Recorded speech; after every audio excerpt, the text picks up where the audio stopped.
সরকারি কলেজে। তখন আমি বাংলা বিষয়ে তেমন ভালো কিছু জানতাম না। আমি কিন্তু বাংলায় অনেক দুর্বল ছিলাম। এবং পরবর্তীতে ওই সময় সেশন জট ছিল অনেক। সেশন জটে প্রায় 18 মাস আমাদের চলে গেছিল। প্রায় 3 মাস আগে, পরীক্ষার আগে, মানে আমার পরীক্ষাটা দিব ইচ্ছা হলো, লেখাপড়া ছেড়ে দিব এরকম একটা মনোভাব ছিল। তখন কোনো একটা মেয়ের সাথে দেখা হয়, আমার বান্ধবীর সাথে দেখা হওয়ার পরে আমি কলেজে আসি। আসার পরে ওইখানে সালাউদ্দিন ভাই ছিল, আইসা ওনার সাথে কথা বললাম। কথা বলার পরে বলতেছে যে পরীক্ষা দেওয়া যাইব, সিস্টেম করা যাবে, সমস্যা নেই, পরীক্ষা তুমি দিতে পারবে। তা আমি তো কিছুই পড়ি নাই, তখন জানি না কিছু। তখন নবী স্যারে প্রাইভেট পড়ায়। তখন ওনার প্রায় প্রাইভেট পড়ানোর ক্ষেত্রে মোটামুটি তার নাম ঢাকা আছে নরসিংদীতে।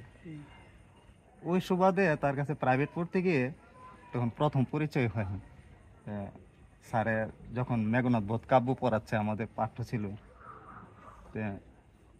ওনার পড়ানোর প্রতি যে একটা অনুভব বা শেখানোর যে একটা স্টাইল এবং মানুষের যে আকৃষ্ট করার ক্ষমতা, ওই ক্ষমতার প্রতি আমি দুর্বল হয়ে গেছিলাম। তারপরে হচ্ছে কি, আমি বিশেষ করে বাংলায় পড়বো যে, মানে এত গভীরভাবে পড়াশোনা করবো, এটা তখনও ঠিক করি না। ওনার সাথে ঘুরতে ঘুরতে মাঝে মধ্যে টুকটাক আসতাম, বাড়িতে কাজ করি, আসার পরে ওনার সাথে আড্ডা দিতাম। আড্ডা দেওয়ার পরে হচ্ছে কি, যে উনি একটু ফ্রি, মানে বিভিন্ন ব্যক্তিগত বিষয় আসলে যা আছে সম্পূর্ণ কিছু সে কি করে, মানে শেয়ার করতে পছন্দ করে। আমিও শেয়ার করছি। একটা সময়ে মানে উনি পড়ার প্রতি একটু আগ্রহ সৃষ্টি করে। ওই সুবাদ থেকেই হচ্ছে কি, যে পড়ার প্রতি একটু আমার গভীরতা তৈরি হয়, যে মানুষ এত জানে কিভাবে। তখনও কবিতা সম্পর্কে এত ভালো বুঝি না, কবি কি, কবিতা কি। আমাদের যে ক্লাস 9-10-এ যা পড়ছি, বা 6 থেকে ক্লাস 10 পর্যন্ত, তখন আমাদের স্কুলে যে স্যারগুলো ছিল এত ভালো করে বুঝায় না যে আসলে বাংলাও এত মজার একটা জিনিস। আমি ব্যক্তিগতভাবে আমি জীবনে কিন্তু হচ্ছে ক্লাস 8-এ একবার তো এমসিকিউতে ফেল করছি, আবার ক্লাস 7-এ হচ্ছে কি বাংলা দ্বিতীয় পত্রেও ফেল করছি, একবার 24 পাইছি। এখন গিয়ে ফিল করি যে তখন আমি 24 হওয়ার কারণটা ছিল, তখন আমি হচ্ছে কি সাধু, চলিত ভাষা, এগুলো কিছুই জানতাম না। অবশ্য আমাদের শিক্ষা ব্যবস্থা দুর্বল তখন ছিল, কারণ গ্রামের একটা স্টুডেন্ট বুঝে নিত। এরপর হচ্ছে দরিদ্র পর্যায়ে ছিলাম। দরিদ্র পর্যায়ে থাকার কারণে যে একজন স্যারের সাথে মিশে ইংরেজি শিখবো, বাংলা শিখবো, অথবা কি গণিত শিখবো, তেমন একটা সময় ছিল না। কারণ বাবার সাথে অনেক সময় দিতে হয়েছে আমার। আমি যতটুকুই পড়ছি রাতের বেলা পড়তাম, 2-3 ঘন্টা কাজ করে করে। যে হঠাৎ করে যখন এখানে এসে যখন পড়ায় এত মজা বুঝলাম, তখন হচ্ছে শিক্ষক হওয়ার মানে, তখনও হচ্ছে কি যখন ইন্টারমিডিয়েটে পড়তাম তখন আমি প্রাইভেট পড়াইতাম টুকটাক। ঠিক আছে, তখন রেজা ভাইয়ের সাথে যখন দেখা হলো, রেজা ভাই এত সুন্দর করে কথা বলে কেন, ওনার সাথে আমি ঢাকাও গিয়ে দেখা করছি প্রচুর পরিমাণে। এই লোকগুলোর সাথে পরিচয় হয়েছে একমাত্র হচ্ছে কি নবী স্যারের কারণে। নবী স্যার কিন্তু প্রায় একটা বাক্য বলতো আমার কাছে, দেখ গুরু, গুরু মারা বিদ্যা শিখো না। এখন কথা হচ্ছে, কোনো জিনিস শিখতে গেলে, সঠিকটা শিখতে গেলে সঠিক মানুষের কাছে যেতে হবে। তখন নবী স্যারের সাথে চলাফেরা করতে করতে তখন মোটামুটি বই টই একটু ভালোই পড়ি, উপন্যাসও পড়ছি, কবিতাও পড়ছি। কবিতা তেমন বুঝি না স্যার, এখনো কবিতা বুঝি না স্যার। আপনি তো মানে ব্যক্তিগত লাইফে অনেকদিন মানে শিক্ষকতা করছেন, এই বিষয়টা আপনিও ভালো বুঝেন যে কবিতা কোনো ব্যাখ্যার বিষয় না, এটা একটা বোধের বিষয়। এই বোধের জায়গাটা মানুষকে কি করতে হয়, অ্যানালাইসিস করতে হয়, যার যার মতো করে অ্যানালাইসিস করে। তখন সুমন ভাইয়ের নাম শুনছি তখনই নবী স্যারের মুখ থেকে, তখন সুমন ভাইয়ের সাথে গিয়ে দেখা করি। সুমন ভাইয়ের সাথে দেখা করার পরে তখন যে কবিতাগুলো লিখতাম আসলে সেগুলো কবিতা না, একটা অনুভূতি যাস। সুমন ভাই মনে করেন ধমকায় ধামকায়, প্রথম দিকে আপনি তো বুঝেনি, কাঠখোট্টা একটা মানুষ, মানে কর্কশ একটা মানুষ। ওনার সাথে এই কাঠখোট্টা বিষয়টা আমার কাছে ভালো লাগছে, যে আসলে কি আমি বুঝি না, নাকি আমি বাংলা পড়তে পারি না, নাকি আমি কবিতা লিখতে পারি না। যে ওই জায়গা থেকে জিদ উঠলো, তখন থেকে পড়াশোনা কি স্টার্ট হয়েছে। তো এই বইটা পেরিতে পুরুষের আত্মনাথ যে কাব্যগ্রন্থটা, যে এটা হচ্ছে কি কবি এবং কবিতা। আমি কবির ক্ষেত্রে পরে যাব, আগে কবিতার ক্ষেত্রে আসি। আমাদের বাংলা সাহিত্যের সাথে বিশ্ব সাহিত্যের যদি তুলনা করেন, তাহলে বাংলা সাহিত্যের কিন্তু আমাদের যে নিজস্ব যে সম্পদ আছে, এটা আপনি মধ্যযুগের পর্যন্তই পাবেন। এর পরবর্তীতে যা আসছে সমস্ত কিছু কিন্তু অনুকরণ, একদম অনুকরণ। আপনি বঙ্কিম বলেন, তারপর হচ্ছে মাইকেল মধুসূদন বলেন, এরপরে হচ্ছে কি রবীন্দ্রনাথ বলেন, এবার যারা সবাই চর্চা করছে কি বাহির থেকে স্টাইলগুলো কি গ্রহণ করছে, কিন্তু ভাষাটা কিন্তু আমাদের, সেই ভাষায় কিন্তু আমাদের অনেক কিছু ছিল।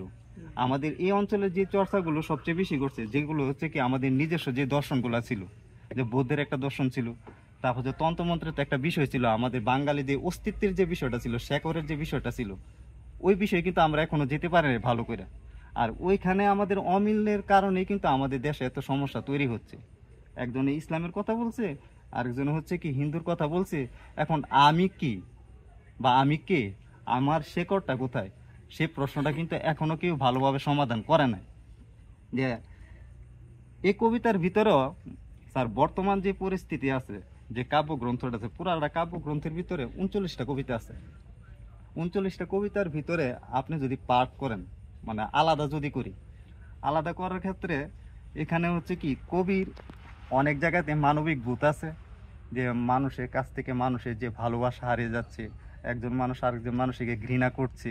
তারপর হচ্ছে কি বৈশ্বিক যে একটা রাজনীতির ব্যাপার আছে, যে মধ্যপ্রাচ্যকে নিয়ে যে একটা রাজনীতি করে, আমেরিকাই করুক, ইউরোপই করুক, বা রাশিয়াই করুক, বা চীনেই করুক, যারাই করুক, কিন্তু মধ্যপ্রাচ্যটাকে গ্রহণ করতেছে সবাই। কেন করতেছে? তার নিজস্ব ব্যক্তি স্বার্থে, হয়তো বা দেশের স্বার্থে, অথবা ব্যক্তি তার নিজের স্বার্থে। সমস্ত কিছু 2001 সালে বৈশ্ব নবী স্যারের মানে এই ভিতরের চিন্তাগুলো কি বারবার কাজ করছে, যে কারণে ওনার নামকরণটা হচ্ছে কি প্রেরিত পুরুষের আর্তনাদ। অর্থাৎ নিজের ভিতরে আমরা তো সারা, বিশেষ করে আপনি তো জানেনই, প্রেরিত শব্দের অর্থ একটা ধর্মীয় একটা ব্যাখ্যা আছে। তাহলে কবি নিজের ভিতরে নিজের একটা জগৎ সৃষ্টি করছে, ওই জগতের ভিতর থেকে সে বিভিন্নভাবে, এখানে আমরা মানবিক হ্রাস হচ্ছে এই ধরনের কিছু বিষয়বস্তু পাবো। তারপর হচ্ছে কি দেহগত কিছু প্রেরণা। স্যার আমি একটু ফ্রিলি কথা বলতেছি, স্যার মাইন্ড করবেন না। তুমি তোমার মতো করে চালাও। তুমি দেহগত বিষয় আছে, এবং একে অপরের প্রতি যে ঘৃণার জায়গাটা আছে, আরো আছে। ঘৃণার জায়গাটা আছে, মানে সমস্ত কিছু এখানে পাবো। এখন আমি কবিকে যদি বিশ্লেষণ করি, তে কবিতার মৌলিক বিষয়গুলা কোন কোন কোন দিকগুলা? সবচেয়ে গুরুত্বপূর্ণ বিষয় হচ্ছে কি ভাষা। ভাষা তো লাগবে, নিজস্ব একটা ভাষা লাগে। রবীন্দ্রনাথের ভাষার সাথে জীবনানন্দের ভাষা কখনো মিলবে না, বা আমার ভাষাও কখনো কি মিলবে না। বা আপনি যখন লিখবেন তখন আপনার একটা নিজস্ব কি থাকবে, ভাষা থাকবে। যে নবী স্যারের কবিতার ভিতরে যে ভাষাটা তিনি ইউজ করছেন, কোথাও কোথাও হচ্ছে কি ভাষাটা একটু মসৃণ পথের মতো, মানে আপনার খুব ভালো লাগবে। টান একটা কবিতা আছে, যে টান কবিতাটা যদি হচ্ছে কি একটু অনুকরণ অনুকরণ হচ্ছে কি, যে জীবনানন্দের একটা বোধ কবিতা আছে, ওই বোধ কবিতার যে বিশ্লেষণ বা যে ধারাবাহিকতা আছে বর্ণনা, ওইখানে যে ছন্দের যে বিষয় আছে, নবী স্যার ওইখান থেকে বিষয়টা অনুপ্রাণিত হয়েছে আমার কাছে মনে হয়েছে। এবং ওই বোধ হচ্ছে কি জীবনানন্দকে একটা নাড়া দিছিল, ভালোবাসার ক্ষেত্রে নাড়া দিছিল। সে বিভিন্নভাবে নিজেকে কি ব্যবহার করতে চেষ্টা করছে। আপনি তো কবিতাটা পড়ছেন, যে মানুষের কাছে গেছে, ভালোবাসার জন্য গেছে, অথবা কি কাছে নিয়ে হচ্ছে কি কৃষিক্ষেত্রে গেছে, কাজ করতে গেছে, কিন্তু সে কখনো কি ফলাফল পায় না। কেন ফলাফল পায় না? অর্থাৎ তার কিছু মুদ্রা দোষ ছিল। এই মুদ্রা দোষের কারণে মানুষের কাছ থেকে অনেকটাই কি সে দূরে থাকছে। টান কবিতাটার ভিতরে কবি যে নিজস্ব বোধ আছে, বয়ান ভঙ্গি, এটা সম্পূর্ণ আলাদা। স্যার কবিতাটা যদি কেউ যদি পাঠ করতো এই মুহূর্তে, তাহলে সবচেয়ে বেশি ভালো হইতো। হ্যাঁ, কবিতাটা একটু পাঠ করলে কি ভালো হইতো। হ্যাঁ, এখানে আছে, একজনে পাঠ করে। একজন কেন তুমি ওই এর মতো আবৃত্তি করতে হবে তো তা তো না। মানে কবি যেভাবে প্রকাশ করতে চাইছে সেভাবে একটু আবৃত্তি করুন। এই কবিতাটা আসলে ভাষার ক্ষেত্রে খুব মসৃণ হয়েছে। বের করে কি এক বিক্ষুব্ধ টান, কি এক অবাধ্য গতি ঠেলছে ভেতর থেকে দুরন্ত রক্তের মতো, হয়তো তোমারই প্রিয় সুমিষ্ট রক্তের টান। এ কেমন প্রাণ প্লাবী আত্মঘাতী সময় আমার, গুয়ার সারের জেদ হয়ে বাসনার হীরক চুরির দ্বার, ক্রমাগত কেটে চলে আত্মার দুপার। শাপলা ফুলের মতো টান টান প্রস্ফুটিত সংসার টানে, ফুলের গন্ধের মতো চুলের শরীর দশে পড়া মোহিত সৌরভ টানে, দেহের নরম টানে, ঠোঁটের চুম্বন টানে, আত্মার চিকন গুড়া ধরে টানে প্রতিটি সেকেন্ড।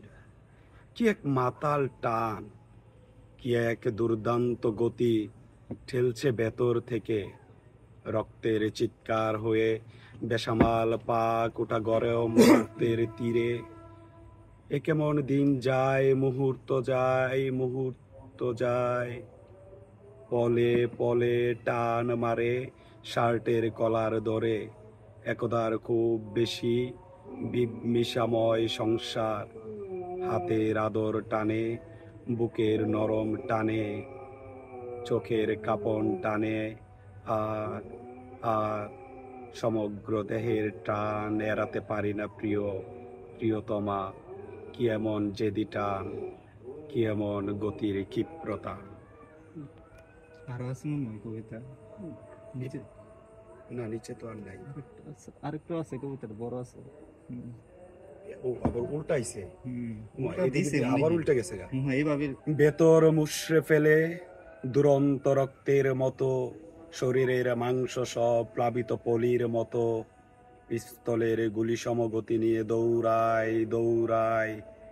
এ কেমন বাহির আমার, এ কেমন ভিতর আমার, এক বলে ভুল করি, ভেতর বাহিরার। আগুনের লালা হয়ে হাড়ের ছাউনি পুড়ে, প্রতিটি স্মৃতির টান, স্পর্শের স্পন্দন টানে, বিষাক্ত সাপের দাঁত, ক্ষুধার্ত বাঘের ক্রোধ, চিতার জ্বলন্ত চোখ, সব সব কিছু এক হয়ে হত্যা করে আমার ভেতর আর আমার বাহির। তোমার আঁচল ছাড়া কোনো ছায়া ছায়া নয়, তোমার চুম্বন ছাড়া কোনো খাদ্য পুষ্টিকর নয়, তোমার কোমর ছাড়া কোনো নদী বাঁকা নয়, তোমার হৃদয় ছাড়া আগ্নেয়গিরির দেহ, বিষণ্ণ জীবন্ত বরফের গুম দেহ, তোমার ক্রন্দন ছাড়া শুদ্ধ নয় ঝর্ণার মাতাল ছন্দ। কি এক বিপ্লবী টান, কি এমন গতির হিংস্রতা, ভেতরে উচ্ছ্বাস তুলে ক্রোধান্ধ রক্তের মতো, জ্বালিয়ে পুড়িয়ে ছাই করে দেয় ভেতরের কল কবজা সব। আগুনকে ফুল বলে চুমু খায়, আধারে আলোর কণা আঙুলকে তুলি করে একে একে যায়, পাথর জলের মতো গলায় নিঃশ্বাসে, তোমার প্রেমের স্পর্শে। ভাই আরো আছে, আমি আপনার কিসের বিশুদ্ধ আকাশে দেখো, আমিও জ্বলন্ত এক আদম সুরাত। তোমার হৃদয় পেয়ে পরিপূর্ণ অদমের মানব জীবন, তোমার হাসির গন্ধে মৃত্যু হলো অনিন্দ সুন্দর। তোমার হাতের স্পর্শে রেসের গোড়ার মতো বল্লা ছেঁড়া, জীবন পেয়েছে এক স্নিগ্ধতর ঘুম।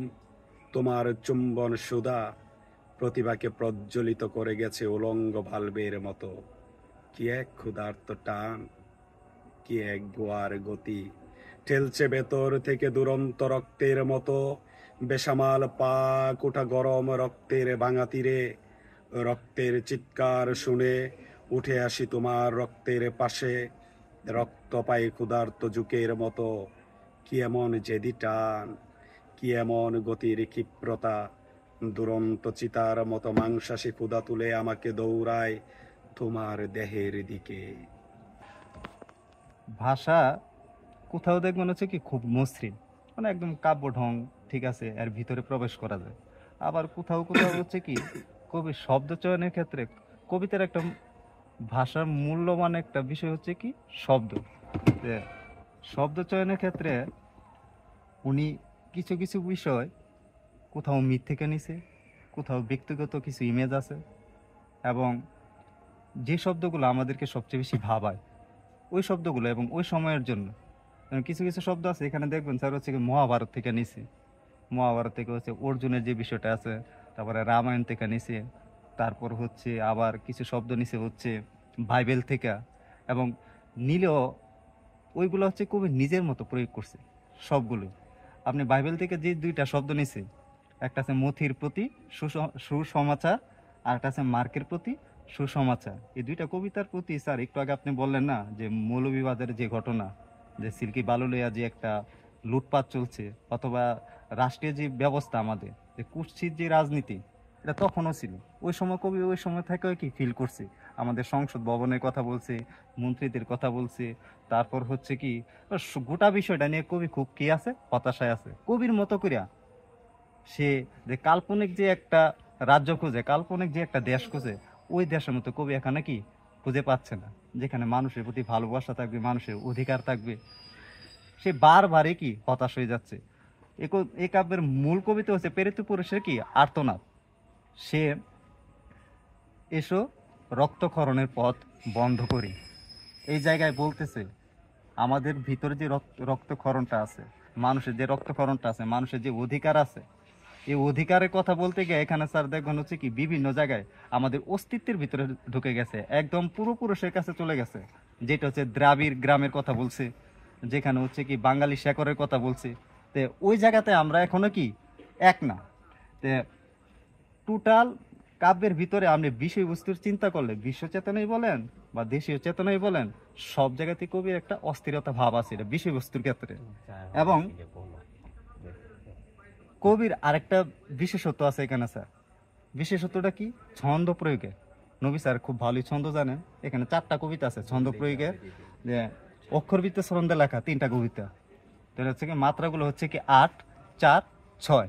এবং কি আমরা অন্তমিলের একটা ব্যাপার আছে, যেটা মাইকেলও করছে বা অন্যান্য কবিরাও করছে, কিন্তু অন্তমিলের ব্যাপারটা সকালে উঠে আমি মনে মনে বলি, সারাদিন আমি যেন ভালো হয়েছিল এদের বলি চলি, এই বিষয়গুলা মানে এই বিষয়গুলো মানে সুদক্ষ প্রয়োগ করছে, খুব ভালোভাবে প্রয়োগ করছে। এবং স্বরবৃত্ত ছন্দে একটা কবিতা লেখা, যদিও প্রেমের কবিতাটা, তবে এই কবিতাটা সবচেয়ে ভালো লাগছে। এই কবিতাটা যদি কেউ যদি পাঠ করতো স্বরবৃত্ত ছন্দে, মানে কেউ যদি ভালো পারে, রেজা ভাই পারবেন এই কবিতাটা স্যারকে একটু শোনান। আমি তো ইয়া না, ইয়া পড়ো না তুমি, তোমার তুমি মতো পড়ো, করে তুমি পড়ো পড়ো, না, স্বরবৃত্ত ছন্দে ঢঙ্গে পড়ো। তুমি পড়ো, আমি তো ইয়া যন্ত্র ধরে রাখছি। সমস্যা নাই, তুমি পড়ো। মীরা এবার গায়ে যাব, গায়ের বাড়ি থাকিস, বুকের পাঁজর আলগা করে হৃদয় জেলে রাখিস, গাছের পাতায় রক্ত মেখে নীল আধারে শরীর রেখে মাটির দ্বীপে আয়ু ঢেলে আগুন তুলে রাখিস। মীরা এবার গায়ের বাড়ি যাব, গায়ের বাড়ি থাকিস, রক্ত আমার লাল নাকি আর চোখ নাকি ঢের কালো, কুপির সাথে ছোড়াও রাখিস, কেউ না যেন দেখে দেখিস, চামড়া কেটে রক্ত এনে ভরবো হাতের তালু, মন ভরিবে দেখিস আমার রক্তে কত আলো, আগের মতো কাঁদবি না বল প্রতিশ্রুতি পেলে, কোল যেখানা উপড়ে দেব হৃদয় যদি মেলে, এমন তর সাধলো মীরা হাতে দুলে তীক্ষ্ণ হীরা, ফালি ফালি করব বলে নিজকে নিজে পুষি, তবু তোরে করতে পারি একটু যদি খুশি। স্যার ছন্দের বিষয়টা বলছিলাম, ছন্দ প্রয়োগের ক্ষেত্রে এখানে আরো মানে অক্ষরবৃত্ত ছন্দ লেখা আছে। যদি অক্ষরবৃত্ত ছন্দের যে কবিতাগুলো আছে সেই কবিতাগুলোর ক্ষেত্রে হচ্ছে কি উনি কাজ করছে হচ্ছে কি প্রেম নিয়ে, মূলত দেহগত বিষয় নিয়ে। ওই সময় উনি প্রেমে খুব হাবুডুবু খাইতো মানে সবচেয়ে বেশি। এটা হয়তো বা রেজা ভাই জানে, এটা মধ্যে প্রচুর প্রভাব আছে।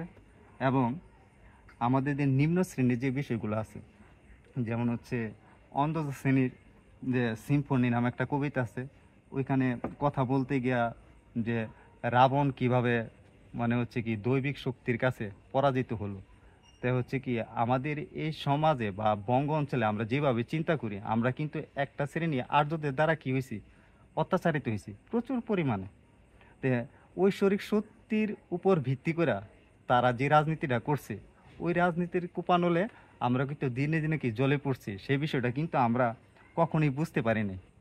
তো এই বিষয়গুলো কবি নিজের মতো করে উপস্থাপন করছে। এবং বিশ্ব চেতনার ক্ষেত্রে হচ্ছে কি উনি আমেরিকা নিয়ে একটা কবিতা লিখছে, আমেরিকা কিভাবে পুরো বিষয়টা গ্রাস করতেছে, এবং ওই ক্ষেত্রে তিনি একটা বিপ্লব চেয়েছেন, পরিবর্তন চেয়েছেন।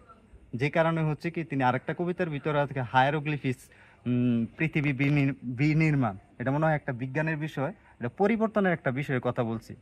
এখানে এই কবিতার ভিতরে একটা নতুনত্ব আছে, উনি যেভাবে বলছে, আমরা যেভাবে হচ্ছে যে আবেদনপত্র লিখি, এই আবেদনপত্রে মানে লেখার স্টাইল এই কবিতাটা লেখায়, এই ধরনের লেখা আমি কখনো কোথাও কি পাই নাই।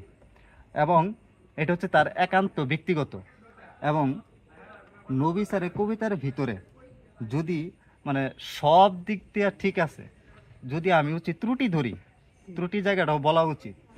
ত্রুটির জায়গাটা হচ্ছে কি তিনি কথাগুলো বলতে গিয়া কোথাও কোথাও অতি গদ্য করে ফেলছেন, যেটাকে বলে প্রবল গদ্য। আমরা তো সৈয়দ মান্নানের কবিতা পড়ছি, তিনিও গদ্য কবিতা লিখছেন, কিন্তু তার যে টানা গদ্যের যে বিষয়টা আছে, উনি কিন্তু টানা গদ্যের ব্যাপারে কিন্তু খুব মসৃণভাবে লিখছে। এবং শূন্য দশকের কিছু কবি আছে, এটা হচ্ছে মানিদি ভাইও জানে, যে কি তারা যেভাবে উপস্থাপন করতো টানা গদ্যের বিষয়টা, স্যার যারা লেখালেখি করে সেই বিষয়টা হচ্ছে যে মসৃণ একটা বিষয় আছে। আপনি যখন পাঠ করবেন, পাঠ করার ক্ষেত্রে যাতে লাইনগুলো ভেঙে না যায়। ওনার টানা গদ্যের বিষয় হচ্ছে কি যে লাইনগুলো ভেঙে যাচ্ছে, এমন বিষয়। তো টানা গদ্য নিয়ে তার দুইটা কবিতা আছে এ কাব্যে, একটা হলো বৃক্ষপাত আর অর্জনযোগ্য বলে কিছুই নেই।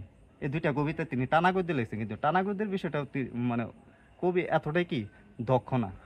এরই সাথে পংক্তি আকারে ভেঙে ভেঙে যে কবিতাগুলো লিখছে, এক্ষেত্রে কবির খুব পারদর্শী আছে। প্রথম কবিতা থেকে আরম্ভ করে শেষ পর্যন্ত যে কবিতা ভেঙে ভেঙে আকারে লিখছে, সেক্ষেত্রে তার পারদর্শী অনেক খুব ভালো মানের। এবং যদি কবির যদি নতুনত্বের কথা যদি চিন্তা করি, তা চিত্রকল্প তো কবিতার আর একটা বিষয়। জীবনানন্দ দাশ তো বলছি যে চিত্রকল্পই কি কবিতা। যে কোনো কবির কথা চিন্তা, মানে উপময় কবিতা। উপমা কবিতা বা চিত্রকল্প কবিতা যে যেভাবে নেই, তার মানে হচ্ছে কি চিত্রকল্পের ক্ষেত্রে কবির দু একটা চিত্রকল্প খুব ভালো লাগছে। তার প্রথম কবিতাটার ক্ষেত্রে আপনি দেখবেন হচ্ছে কি সংবিধিবদ্ধ সতর্কীকরণ, অর্থাৎ সতর্ক করতেছে যে একটি জরুরি বিজ্ঞপ্তি, সূর্যের শরীর ভালো নেই, রোদ উৎপাদন বন্ধ হয়ে গেলে অন্ধকার এসে দুপা ছড়িয়ে বসবে। তার এই জায়গাটা একটু পয়েন্ট, অন্ধকার এসে দুপা ছড়িয়ে বসবে, এটা একটা কল্পনা। রোদের যদি উৎপাদন বন্ধ হয়ে যায় তাহলে অন্ধকারটা দুপা ছড়িয়ে বসবে, মানে এই চিত্রকল্প হচ্ছে কি কোথাও পাওয়া যায় না, আপনি যত জায়গায় পড়বে। এটা কবির একদম নিজস্ব চিন্তা। এবং সূর্যের ফেনাকে গোদামজাতকরণের মতো নিরাপদ হৃদয় আজকাল আমদানি করা সম্ভব নয়। এটা যদি এই কবিতাটা হচ্ছে বিষয়বস্তুটা হচ্ছে কি পৃথিবী থেকে ধীরে ধীরে মানবতা দূর হয়ে যাচ্ছে, ভালোবাসা দূর হয়ে যাচ্ছে, যেই কারণে হচ্ছে কি যে মানুষের সাথে মানুষের যে আপনি প্রকৃতি নিয়ে যে একটা হতাশায় আছেন, বা আমরা প্রকৃতি নিয়ে যে একটা হতাশা আছে, বা কামরুল ভাইয়া যে কথাটা বলতেছে যে পৃথিবীটা হোক কি মানুষের, সেই মানুষের কাছ থেকেও কি হয়েছে সে সতর্ক করতেছে বারবার। দেখেন তার এই কবিতার ভিতরে যে সে বলতেছে বিশ্বগ্রামের পড়শিরা সংবিধিবদ্ধ সতর্কীকরণ, সূর্যের শরীর ভালো নেই, ধপ করে নিভে যাবার প্রচুর আশঙ্কা। খবরটি শোনার জন্য ধন্যবাদ। তার এই ধরনের হচ্ছে কি যে কাব্য ঢঙ্গে বলা, এই বলার ভঙ্গিটা আপনি কোথাও পাইছেন বা আমিও পাই না। কবি এখানে একদম নতুনত্ব করছে এই বিষয়টা নিয়ে।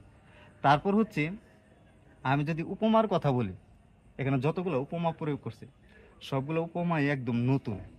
নতুন হইল যে উপমাগুলো জীবনানন্দ দাশে ব্যবহার করছে এবং অন্যান্য কবিরা করছে, যেমন শামসুর রহমানের কিছু উপমা আছে, মানে যেগুলো পড়লে আমাদের খুব ভালো লাগে।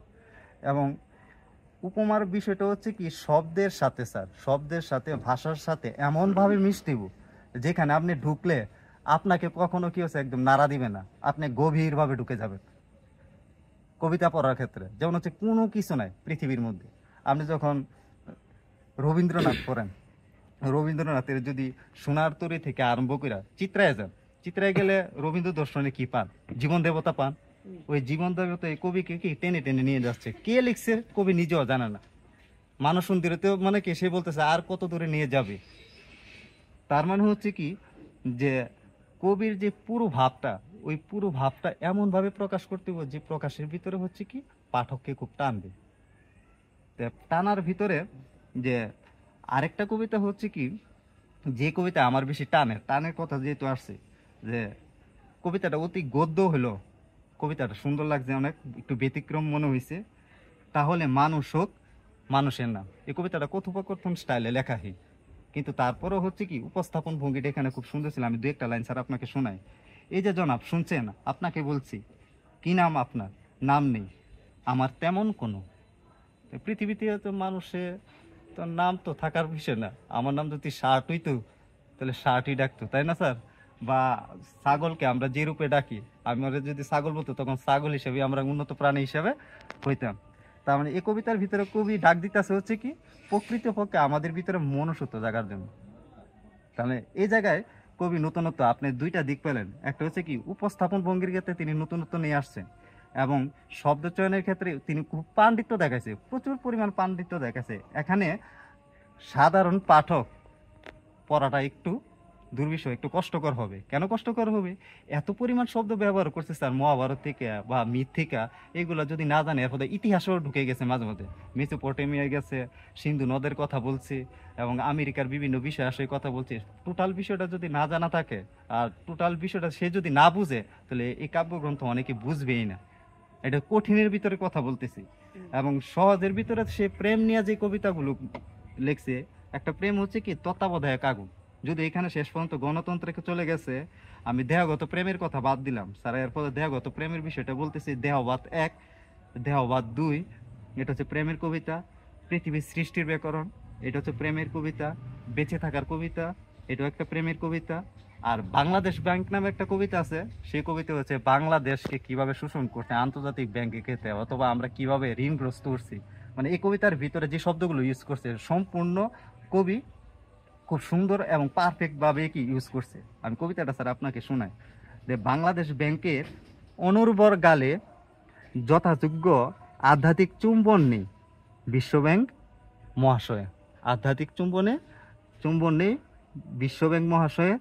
তেনার বহুপত্নিক যৌবনের এক উদ্ভাস্ত শয্যা সঙ্গী হয়ে ক্রমবর্ধমান উৎপাদনশীল শাড়ি, মুদ্রাস্ফীত ব্লাউজ, উন্নয়নশীল পেটিকোট খুলে ঘাটতির বাজেটে বিজ্ঞাপন করা এক সেন্টু গেঞ্জির সাথে ম্যাচ করে ক্রমাগত উপরে টানছে মুদ্রার সংকোচন জিন্সের প্যান্ট। কি গো বাঙালি মেয়ে, তোমার সিমেন্টের চামড়া, ছেঁড়া ইটের মাংস চুষে এখন বৈদেশিক ঋণের রক্ত ঝরে, কেনই বা উরুর শাখা সাগরে সংক্রামিত ডেবিট ব্যালান্স মানে টানা ভুল খতিয়ানে এসছে। তার মধ্যে আমাদের দেশে যে যে বৈদেশিক যে ঋণগুলোর কথা বললেন, এনজিওর কথা বললেন একটু আগে, ঠিক আছে, বিভিন্ন ভাবে কিন্তু মানে এখানেও কিন্তু তো মুদ্রা নিয়ে একটা পলিটিক্স থাকে। কিছুদিন আগে হচ্ছে কি ইউরোপে একথা হয়েছে, ডলারের মানটা বাড়ছে কমছে, এই বাড়া কমার সাথে আমাদের পণ্যদ্রব্যের দাম কি হচ্ছে, বৃদ্ধি পাচ্ছে, প্রয়োজনে আমরা ক্ষতিগ্রস্ত হচ্ছে। এইদিকে ব্যবসা একটা কি করতেছে, সিন্ডিকেট করতেছে। অর্থনৈতিক যে বিষয়গুলো আছে, এই বিষয়টা খুবই সুন্দরভাবে একটা কি উপস্থাপন করার চেষ্টা করছে। তারপর হচ্ছে আমি তো আগে বলছি মার্কেল লেখা সুসমাচার, তারপর কবিতাটা স্যার আপনাকে শোনায় যে, গণপ্রজাতন্ত্রী বাংলাদেশ সরকারের মাননীয় প্রধানমন্ত্রীগণ অবশ্যই জীবিত ও মৃত বাংলাদেশের নামে প্রৌঢ়া মহিলাটির শারীরিক ও মানসিক অবস্থা খুবই বিপন্ন।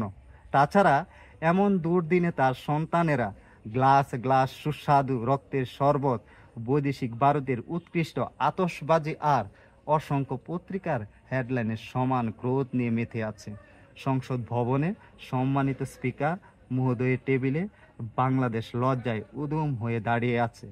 এক হাত তার ঐতিহাসিক পিঠের অধিক্ষকায় এবং অন্য হাত আধুনিক স্তনের গলিপথের অযথা দৌড়ায়। ওদিকে সম্মানিত মন্ত্রী প্রতিমন্ত্রীগণ জীবিত ও মৃত উভয়ই পরস্পরে মুখ চেয়ে অতৃপ্ত ধর্ষকের মতো হু হু করে হাসছেন আর উল্লাসে ফেটে পড়ছেন। তার এই কথাগুলো তো আমি স্যার আগেই বলছি যে, কবি দেশ নিয়ে যে একটা খুব আছে, অস্থির রাজনীতি নিয়ে গেছে, অসুস্থ রাজনীতির যে বিষয়ে আমরা ক্ষতিগ্রস্ত হচ্ছি, কবির মনে তীব্র একটা হতাশা প্রচুর বারবারে। উনার কবিতার ভিতরে কোথাও হতাশা আছে, আবার কোথাও আছে কি তীব্র বিপ্লব আছে। ওই টান কবিতার ভিতরে কিন্তু তিনি বলছে কি একটা গভীর জেদ, কি একটা বিপ্লবী মনোভাব। সেটা কিন্তু প্রত্যেকটা মানুষের, যারা চিন্তাশীল মানুষ, তাদের প্রত্যেকের ভিতরে কিন্তু কাজ করে। এখন 2011 সালে এসে এই কবিতাগুলো নবী স্যারে লিখছে, কিন্তু এই কবিতার বিষয়বস্তু যদি আমরা চিন্তা করি, এখনো হচ্ছে কি প্রাসঙ্গিক। এখন কাব্যগ্রন্থটা কি টিকবে নাকি টিকবে না, এটা কিন্তু হচ্ছে কি এটা সময়ে নির্ভর করবে। আবার অনেক সময় দেখা গেছে হচ্ছে কি যে, হুমায়ুন আজাদ স্যার একটা কথা বলছিল যে, আমি যদি নিঃসঙ্গা শেরোপা যদি না লিখতাম, তো মনে হয় যে শামসুর রহমান কবি হইতো না। এই ধরনের একটা কথা আমি শুনছিলাম বহুদিন আগে। তাহলে আসলে কথা হচ্ছে কি যে, নিঃসঙ্গ শেরোপার কারণে কি শামসুর রহমান হচ্ছে কবি হইয়া পড়ছে। এটা হচ্ছে কি হুমায়ুন আজাদ স্যার হচ্ছে নিজস্ব স্টাইল থেকে বলছে। উনার যে বলার যে ভঙ্গি, উনার যে বিশ্লেষণ ক্ষমতা, এবং উনি যে পরিমাণ প্রমাণ দেন বইয়ের, তাকে একটা সুপ্রিম পাওয়ারের সাথে তুলনা করা যায় মোটামুটি। তখনকার সময়ে যারা গবেষক ছিল, এবং বাংলা সাহিত্যে এমন গবেষক আসে কিনা আজও একটা সন্দেহাতীত বিষয় স্যার। এটা কিন্তু যারা পড়াশোনা করে, নারী বই আছে এবং তার যত বই আছে, সমস্ত বইয়ের ভিতরে এই কাজগুলো কিন্তু তিনি একটা প্রমাণ সহ কাজ করে গেছে। তে আর একটা কবিতা আছে এখানে যে মানব বিজয় কাব্য, আগেই বলছে যে ব্যক্তি স্বার্থের কথাটা স্যার, যে স্বার্থের শুধু সব সম্পর্কে গিট বেঁধে রাখে, তবু হৃদয় এক আশ্চর্য শিল্পের নাম, প্রেমের ঝর্ণা প্রতিশোধের লাভা স্রোত নিয়ে মানুষ শেষ পর্যন্ত মানুষের কাছে সমর্পিত হয়। আমার নিজস্ব লজ্জা লাজ, আমরা এত অত্যাচারিত হয়েছি, তারপরে হচ্ছে কি আমরা বারবার একই ব্যক্তিকে খুঁজে বেড়াই। আমাদের দেশে যে পরিস্থিতি স্যার বর্তমানে, যে কষ্টের কথা আমরাও বলি বা মানে আপনিও বলেন বা সবাই বলে, এই যে বারবার স্যার এই একই জায়গায় এখনো আমরা আছি। তার মানে আমরা বাইন্ডিংস এর কথা বলেন না, যে পৃথিবী নিয়ে বাইন্ডিংস হোক, একটা বন্ধনের ভিতরে থাকুক, কিন্তু ওই বন্ধনটা থাকুক হচ্ছে কি সুস্থ একটা বন্ধন, যাতে মানুষের সাথে মানুষের সহজে কি করতে পারে, মেলবন্ধন করতে পারে। যে কারণে হচ্ছে কি যে কবি আর একটা কবিতা আছে এশিয়ার আর্থধ্বনি মনে হয়, এই কবিতার ভিতরে এশিয়া সম্পর্কিত যে রাজনীতির যে বিষয়গুলো আছে।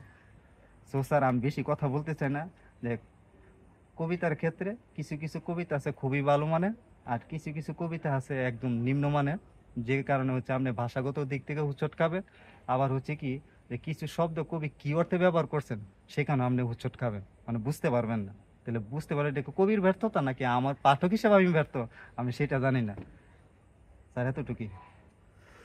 হ্যাঁ, আজকে আমরা মেঘনা তিতাস ক্যাফেতে বসে কবি রবিউল আলম নবীর কাব্যের নামকরণটা একটু যে কাব্যগ্রন্থ প্রেরিত পুরুষের আর্তনাদ, এটার উপরে আলোচনা করলেন সুভাষ গুত্র।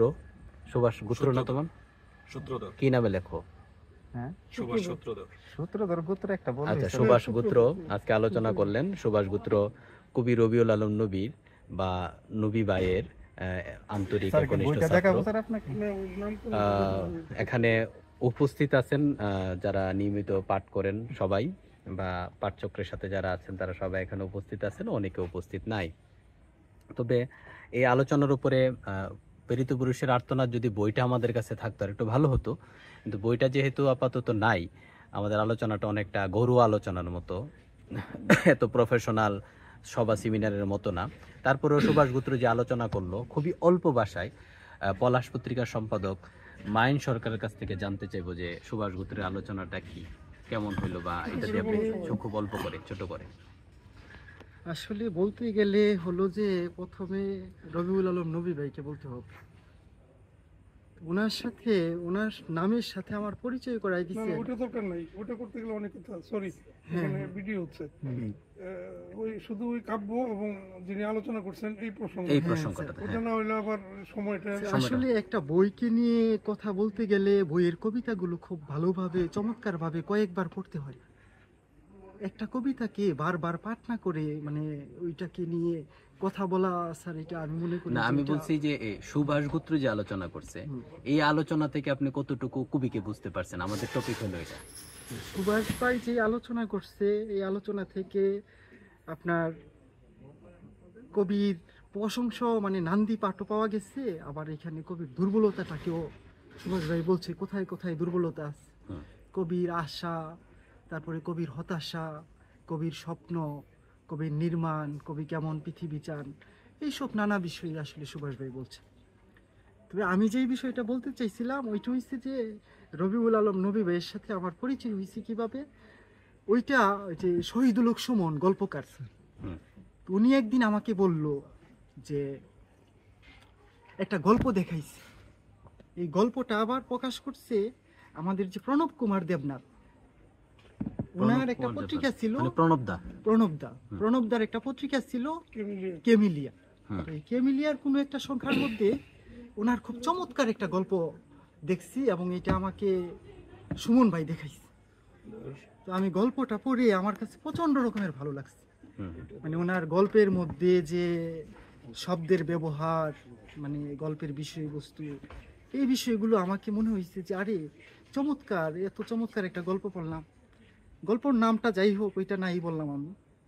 ওইখান থেকে আমি নবী ভাইয়ের নামের সাথে পরিচয় হই। তো তারপরে ওই যে সুমন ভাইয়ের কল্যাণী নবী ভাইয়ের সাথে সাক্ষাৎ হয়েছে, সুভাষ ভাইয়ের ইয়েতে সুভাষ ভাইও সাক্ষাৎ করাই দিছে, দেখা হয়েছে অনেক আগের কথা। তো ওনার সাথে যখন কথা হয় তখনই আমি বুঝতে পারছি উনি পড়ুয়া একজন মানুষ, প্রচণ্ড রকমের পড়াশোনা জান, মানে আমরা পড়ুয়া বলতে যা বুঝি আর কি। আমার কাছে এরকম মনে হয়েছে। তো ধীরে ধীরে ওনার সাথে সম্পর্ক হইতে থাকলো। ওনার যে বইটা পেরিত পুরুষের আর্তনাদ আজকে আলোচনার বিষয়বস্তু, এই বইটা আমার আসলে দুর্ভাগ্যই বলা চলে। এই বইটা আমি পাঠ করার সৌভাগ্য আমার হয় নাই। আমি যদি পাঠ করতাম তাহলে অবশ্যই এটাকে নিয়ে আমি আরো কিছু বলতাম। না এখন এটা এখন হ্যাঁ আমি এটা একটা শেষ সুবিধা করি। হলো এই হ্যাঁ রাজা ভাই আমি শেষ করতে দিন আমাকে। হুম, তো ওনার সাথে যখন সম্পর্ক হলো, মানে এই যে চা খাওয়া, গল্প করা, ইয়ে করা, উনি একটা লাইন বলতেন, একটা কবিতার লাইন। ওই লাইনটা হইছে এরকম যে মদ্যপ অতটা মাতাল নয়, মদ্যপ ততটা মাতাল নয়, যতটা পাগল একজন প্রেমিক। যতটা মাতাল একজন প্রেমিক। মদ্যপ ততটা মাতাল নয়, যতটা মাতাল একজন প্রেমিক। যতটা মাতাল একজন প্রেমিক। এই লাইনটা বিশেষ করে আমার কাছে প্রচন্ড রকমের ভালো লাগছে। আমি বইয়ের দিকে যাচ্ছি না, আমি ওনার কবিতার কথা বলতেছি আর কি, কবিতার লাইনের কথা। হুম, তো এই লাইনটা মানে আমাকে খুবই খুবই ভালো লাগছে।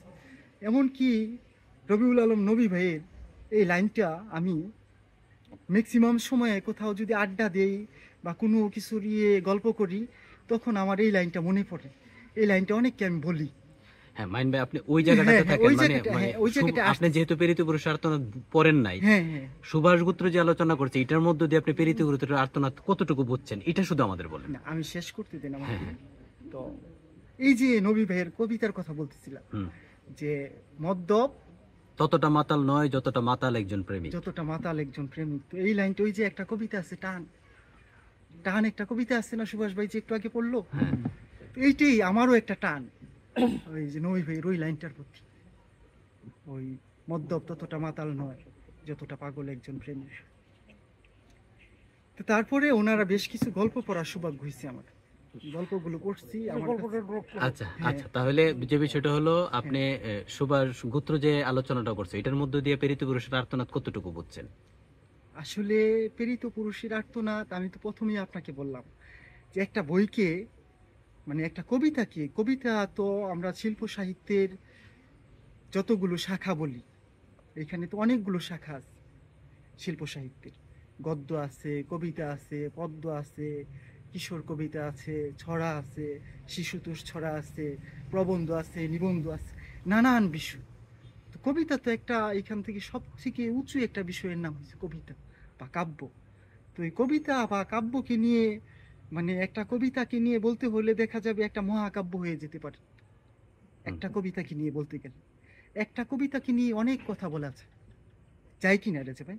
হুম হুম হুম। তো সেইখান থেকে আমার কাছে যে বিষয়টা মনে হয় যে আমি যদি বইটা পড়তাম, মানে প্রেরিত পুরুষের আর্তনাদটা আরো ভালোভাবে বুঝতাম।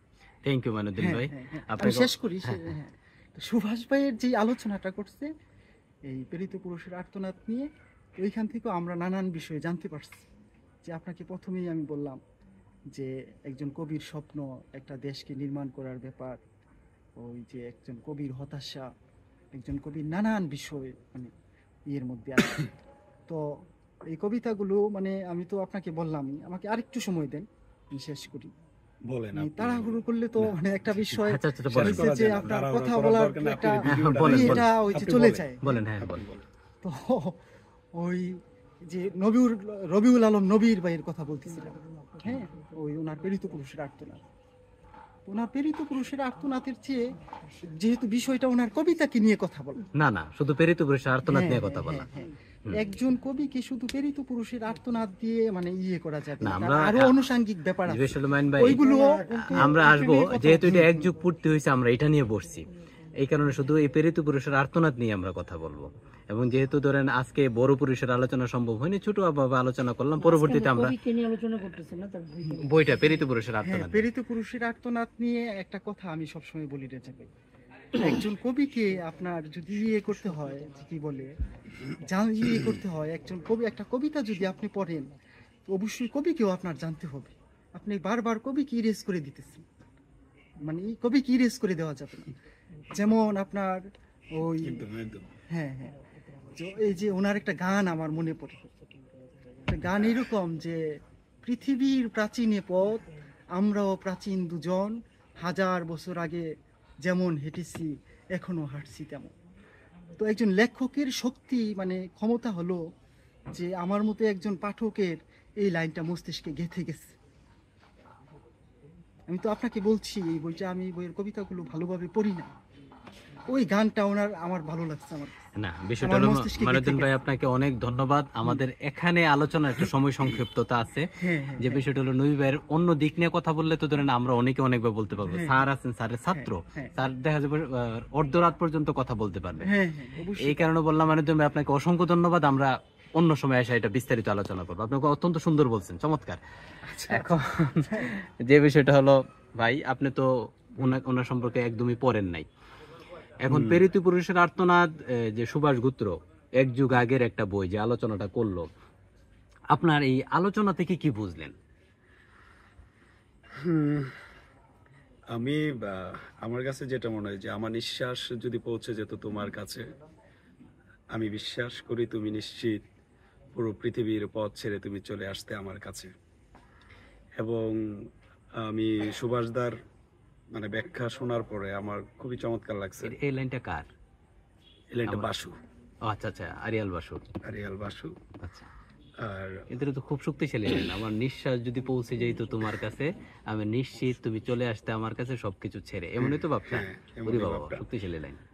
তবে আমার কাছে যেটা মনে হয়েছে যে আমি এখন ওনার আলোচনাটা শুনে শুনে আমি 4টা লাইন এখানে লিখতে পারছি। এরকম যে মানে ওনার বক্তব্যটা যেরকম ছিল, আমার কাছে মনে হচ্ছে যে কবি অমূল্য, কবিতা অমূল্য ধন, পুঁজিবাদী পরিবার দেখাতে চায় কবিতার উপর আস্ফালন।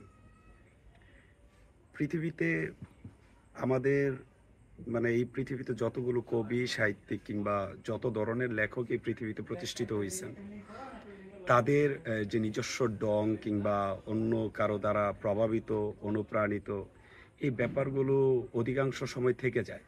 কিন্তু ওই প্রভাবিত হওয়ার উপরে গিয়ে সে যখন তার নিজেকে প্রতিষ্ঠিত করতে পারে, সেই প্রতিষ্ঠা করার পর মুহূর্তেই সে একজন কবি হয়ে ওঠেন। এবং কবি হয়ে ওঠার পরেই এরকম প্রেরিত পুরুষের আর্তনাদ লেখা হয়। আমার মনে হয় যে সুভাষদা যে কথাগুলো বলছেন নবী ভাই সম্পর্কে, যে উনি মানে যেভাবেই হোক, ওনার ক্রিটিসিজমটা আমি বলতেছি শুধু, ওইটাই শুধু। ওইটাই শুধু বলতেছি যে মানে উনি যেভাবে প্রভাবিত হওয়ার পরবর্তী সময়তে উনি কিন্তু একজন নবী, একজন কবি হিসেবে দাঁড়ায় গেছেন।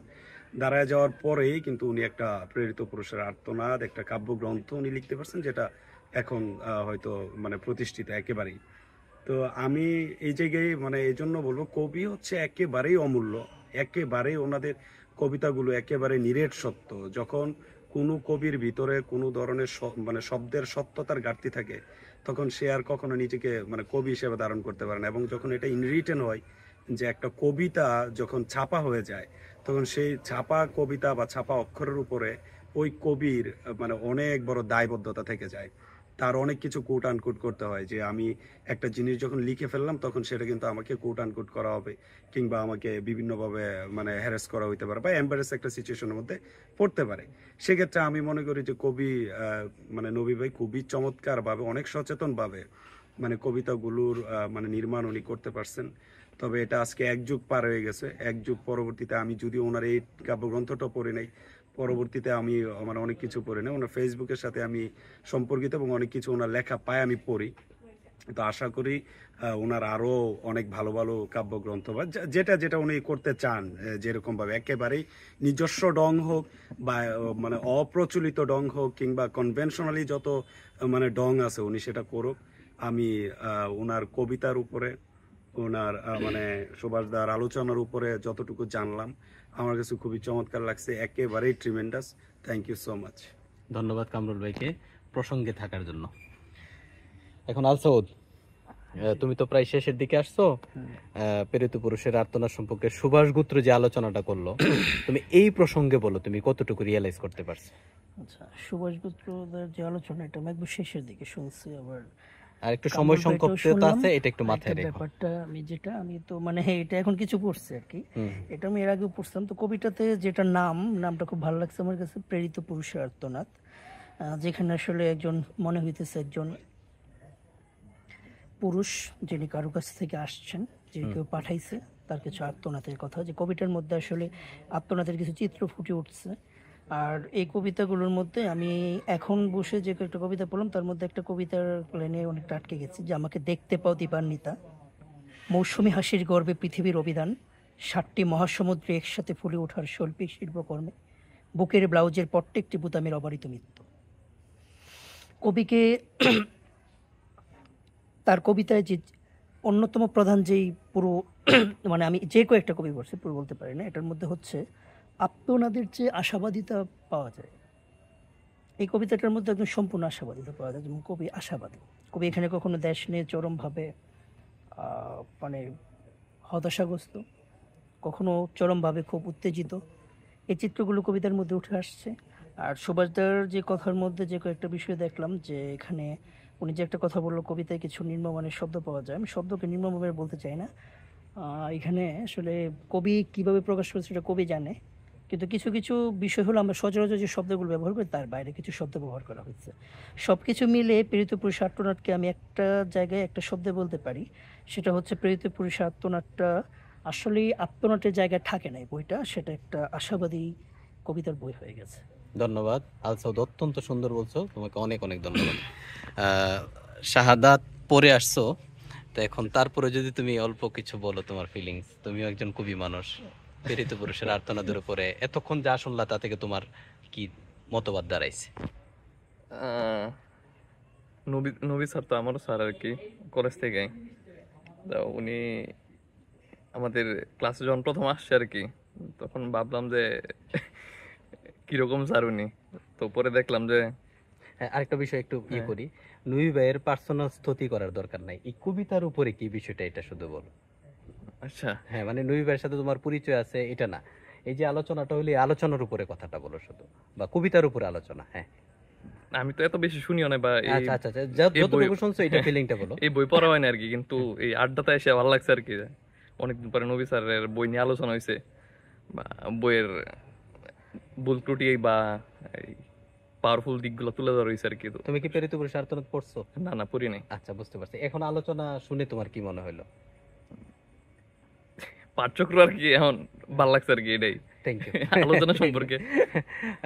চমৎকার, তোমাকে ধন্যবাদ। এইবার আমাদের এই আলোচনার মধ্যমণি নবী ভাই, আচ্ছা আমি এই শব্দটা ডিলিট করলাম স্যারের কথা শুনে, আমরা এখন শব্দকে আমরা ডিলিট করে আমি এটা জানি না। স্যারেরও ছাত্র, স্যার খুব চমৎকার বলেন। এখন স্যার এই আলোচনার আপনি কি বলবেন স্যার? আপনার আমার কোনো প্রশ্ন করেন না, আপনার যা খুশি স্যার বলেন। না, ধন্যবাদ। আমার সবচেয়ে ভালো লাগার বিষয় হলো যে নবী তার প্রায় 1 যুগ আগের যে কাব্যগ্রন্থ প্রেরিত পুরুষের আর্তনাদ, তো আমি ধন্যবাদ জানাচ্ছি যারা আয়োজক এই চিন্তাটা করেছে, যে যে কাব্যগ্রন্থের 1 যুগ পূর্তি হয়ে গেল, প্রায় 50-এর কাছাকাছি কবিতা আছে তার মধ্যে। এটার জন্য ধন্যবাদ জানাচ্ছি, খুবই ভালো লেগেছে আমার। এটা শুধু বলার জন্য বলা না, আমি কিন্তু আসলে ওই 1 যুগ আগের সময়ে চলে গেছি। বইটা আমি পেয়েছি তখন, এখন মনে পড়ছে আর কি। তো তখন পড়েছি, কিন্তু 1 যুগ পরে সবগুলোর বিষয় তো মনে রাখার সুযোগ থাকে না বা হয়ে ওঠে না। কিন্তু আজকে সুভাষ সূত্রধর, নবীর ছাত্র, সে প্রায় তার গুরুত্বপূর্ণ এই গ্রন্থের অনেকগুলো কবিতা নিয়ে আলোচনা করেছেন। আলোচনাটা আমার খুব ভালো লেগেছে। আমি বলি যে সুভাষ সূত্রধর খুব সংক্ষিপ্ত সময়ের মধ্যেও এই কবিতার সামগ্রিক বিষয়বস্তু, কারণ বিষয়বস্তুর একটা বৈচিত্র্য আছে তার এই কাব্যগ্রন্থের মধ্যে, নানান বিষয়ের বিষয়বস্তুর যেমন বৈচিত্র্য আছে, পাশাপাশি এর যে আঙ্গিক, মানে শব্দ ব্যবহার, ছন্দগত ব্যাপার, অন্যান্য রূপকল্প, এর মধ্যে কিন্তু একটা বৈচিত্র্য আছে। তো সবগুলো বিষয় মোটামুটি মোটা দাগে হলো, কিন্তু আমি মনে করি যে তুলে ধরেছেন সুভাষ সূত্রধর, তো তাকে ধন্যবাদ। এবং আমি নিজেও অনুভব করিনি যে সুভাষ সূত্রধর এত সুন্দর করে এই কাব্যগ্রন্থের বিষয়গুলিকে মানে এভাবে উপস্থাপন সে করতে পারবে। তার একটা প্রস্তুতি অবশ্যই ছিল, সেটা আমি লক্ষ্য করেছি, ভালো লাগছে, তাকে ধন্যবাদ। আর এই কাব্যগ্রন্থের নিয়ে আলোচনা করলে তো অনেক আলোচনার সুযোগ আছে, তো আমি এত দীর্ঘ আলোচনায় যাচ্ছি না। এখানে অধিকাংশ কবিতাই কবিতা হয়ে উঠেছে বলে আমার মনে হয়েছে। আসলে সব লেখাই তো কাব্যের ক্ষেত্রে বা কবিতার ক্ষেত্রে বলে কবিতা হয়ে উঠে না, কিন্তু আমার মনে হয়েছে যে কবিতা হয়ে উঠেছে। তারপরেও কিছু তো সীমাবদ্ধতা ত্রুটি থাকবেই। আমি একটা কথা বলি, কবিতা তো শব্দের খেলা, কবিকে শব্দ নিয়ে খেলতে হয়, শব্দ দিয়ে কবিতার চরণ তৈরি হয়, পুরো কাঠামোটা তৈরি হয়। তো শব্দটাকে যদি আমরা এই বলি যে একটা উপল, একটা পাথর, একটা মোজাইক করা ঘরের মধ্যে একটা মোজাইক করতে হয় পাথর দিয়ে, ছোট ছোট পাথর দিয়ে করতে হয়, ঘষে ঘষে ঘষে ঘষে তারপর এটাকে মসৃণ করে সমতলভাবে এটা মোজাইকটা করতে হয়। তো সেক্ষেত্রে যদি কোনো একটা পাথর একটু উঠে থাকে, তাহলে যারা ওই মোজাইক করে করে হাঁটবে তারা কিন্তু হুচট খাবে। এটা আমি বলি বিভিন্ন উদাহরণে আর কি। তো সেক্ষেত্রে কাব্য কবিতার ক্ষেত্রেও এই যে শব্দের খেলা, অনেক ক্ষেত্রে দেখা যায় যে বড় কবির ক্ষেত্রে লক্ষ্য করা যাচ্ছে যে যারা কালোজয়ী হয়েছে, কালোত্তীর্ণ হয়েছে, জনপ্রিয়তা অর্জন করেছে, তাদের কাব্য কবিতার ক্ষেত্রে কবিতার মধ্যে দেখা যাচ্ছে যে এই শব্দের এ ধরনের যে পুরো কবিতার কাঠামোটাই সুন্দর ভালো, কিন্তু এক দুটো শব্দ হয়তো ওই পাথরের মতো উঠে আছে, তখন পাঠক হিসাবে কিন্তু আমরা এটা হুচট খাই। তো এই দিকটা খুব বেশি যে এই যে কাব্যগ্রন্থের কথা বলি এর মধ্যে খুব ব্যাপকভাবে আছে এটা আমার মনে হয়নি, কিন্তু দীর্ঘদিন পরে প্রায় এক যুগ পরে আবার সুভাষ সূত্র ধরে আলোচনা থেকে আমরা কিছু কিছু কবিতা এখানে আবৃত্তি বা পাঠ হয়েছে সেটা শুনলাম। তাতে মনে হয়েছে যে কোনো কোনো ক্ষেত্রে হয়তো শব্দের কিছুটা ইয়ে আছে, এগুলো থাকে হবে। এবং আমি তো মনে করি যে একজন কবি তার ভাবটা তাৎক্ষণিকভাবে উপস্থাপন করার পরেও বা অনেক ক্ষেত্রে দেখা যাচ্ছে যে একজন কবি সাথে সাথে কবিতার পূর্ণ রূপটা দিয়ে ফেলেন তা না, অনেক দীর্ঘ অপেক্ষা করেও কিন্তু কবিতাটাকে পূর্ণাঙ্গ করে তোলেন। তো সেই সময় সুযোগ আমাদের কবি কতটুকু ব্যবহার করেছেন জানি না, হয়তো ব্যবহার করলে যে ত্রুটির কথা বলবো না, সীমাবদ্ধতার কথা বলবো না, তারপরেও ছোটোখাটো যে কানে, কারণ আমরা শুধু আবৃত্তির ক্ষেত্রে যেমন আমাদের কান বলে দেয় যে এখানে একটু কেমন জানি লাগছে, আবার অন্তরের যখন ধারণ করি ভাবের ক্ষেত্রে তখন মনে হয় যে ভাবের একটু একটু গোলযোগ তৈরি হলো কিনা। তো আমার মনে হয় যে এটা আমি জানি না যে কবিতার সংস্করণের ক্ষেত্রে কবি সেই সুযোগটা নেন কিনা, কাব্যগ্রন্থ পরবর্তী সময় প্রকাশ করার ক্ষেত্রে আর কি, এটা খুব কম হয় আমার মনে হয় আর কি। তো সামগ্রিকভাবে ভালো লেগেছে, খুবই ভালো লেগেছে, এটা খুব উচ্ছ্বাস দিয়ে বলা তা না। এবং আমি ধন্যবাদ জানাচ্ছি কবিকে এবং আজকে সুভাষ সূত্রধর তার ছাত্র যে এখানে তার একটা কাব্যগ্রন্থের এতগুলো কবিতা মিলিয়ে সে একটা পূর্ণাঙ্গই বলবো আলোচনা সে এখানে উপস্থাপন করেছে। তো আমার মনে হয় যে এই ধরনের কাজ আমাদের হতে পারে, আমরা তাতে সমৃদ্ধ হব। তো আর কথা বাড়াচ্ছি না, আমি কবির দীর্ঘায়ু কামনা করছি। কবি নিশ্চয়ই লিখছে, তার লেখার ধারাবাহিকতা আছে এখনো, এবং আমরা যারা পাঠক পড়ি বা এগুলো নিয়ে আলোচনা করতে চাই যাতে এটা অব্যাহত থাকে, এই আশাবাদ নিয়ে আজকে আমি আমার কথাগুলো শেষ করছি আর কি। ধন্যবাদ সবাইকে, ধন্যবাদ। এবং পৃথিবীর বাইরে যারা আছেন সবাইকে শুভ সন্ধ্যা।